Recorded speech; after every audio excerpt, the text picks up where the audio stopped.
ప్రశ్నించే గొంతుక ఏమైంది ఈ రోజు? మహిళల యొక్క గొంతు పిసికే కబంధ హస్తంగా మారిపోయిందా? ఇదే ఈ రోజు జన సైనికుల పనితీరు. Janasena party, Telugu Desam party, BJP కూటమిల పనితీరు. అతి పవిత్రమైన తిరుపతిలో తిరుపతి ఇన్ఛార్జిగా ఉన్నటువంటి జనసేన నాయకుడు కిరణ్ రాయల యొక్క పనితీరు ఇది. పవన్ కళ్యాణే కాదు, తెలుగుదేశం పార్టీ నాయకులు, జనసేన నాయకులు, బీజేపీ నాయకులు అందరూ ఇదే దోవలో ఈరోజు ప్రయాణం చేస్తున్నారు.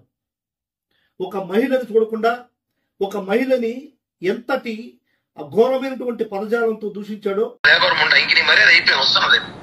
ఎక్కడికి పోతావో పో, నా ఇంట్రెస్ట్ పెద్దలైతే మడిచిని గుత్తలో పెట్టుకో, నా దగ్గర కాదు. పోసి వాత పెడతా, మటర్ కేసు పెట్టుకు జైలు పోతా, 40 రోజులు పెళ్లి తీసుకుని బయటకు వస్తా. నీ అమ్మ బుక్ చాలా చూస్తాను ఇట్లాంటివి. సభ్య సమాజం తలదించుకునే మాదిరిగా ఈ రోజు కిరణ్ రాయల యొక్క పనితీరుంది. ఖచ్చితంగా ఈ రోజు మీరు ప్రతి మహిళకి సమాధానం చెప్పాల్సినటువంటి రోజు ఉంది. జనసేన కార్యకర్తలు ఒక మహిళ మీద మాట్లాడినటువంటి పదజాలాన్ని మీ కుటుంబ సభ్యులు, మహిళలతో మీరు వినిపించగలరా అని నేను పవన్ కళ్యాణ్ ప్రశ్నిస్తున్నా.